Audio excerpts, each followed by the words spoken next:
చెప్పండి అమ్మా, ఏం కావాలి మీకు? చెప్తా. ఒక వంకాయ, ఒక టొమాటో, 2 పచ్చిమిరపకాయలు, 2 ఉల్లిపాయలు, ఒక పొటాటో. ఎక్కువైపోతాయేమో. ఒక వంకాయ ఎందుకు వేస్ట్, సగం తీసుకొని చాలు. లేదు స్వామి, ఇక్కడ చూడు, ఒక వంకాయ వేసింది. ఒక టొమాటో, ఒక వంకాయ అలా ఇవ్వరు మేడం. 1/2 కిలో, 1/4 కిలో అలా తీసుకోవాలి. నాకు తెలియగడుగుతాను, మీ అమ్మాయిలు అన్ని విషయాల్లో కరెక్ట్గా ఉంటారు. ఈ వంట దగ్గర వచ్చేప్పుడు మాత్రం ఎందుకంటే ఎడ్డోళ్ళ బిహేవ్ చేస్తారు. ఎందుకంటే అది వంట కాబట్టి. అబ్బో, పాదయాత్ర అంటే పాదాల మీద నడిచే యాత్ర. అలానే ఉంది మీరు చెప్పింది కూడా. నా మాటిని వంటలు రావాలంటే నాలా బ్రిలియంట్ అయి ఉండాలి. ఈ విషయం నాకు వదిలేండి.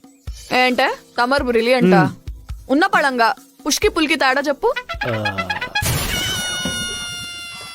పుల్ అంటే తోయడం, పుష్ అంటే లాగడం కాదా? ఏమో నాకేం తెలుసు. ఆయన ఇలాంటి కష్టం కోసం అడగదా ఎన్నిసార్లు చెప్పాలి మీకు? పుష్కి పుల్కి తేడా తెలియదు కానీ పెద్ద పుడింగలాగా.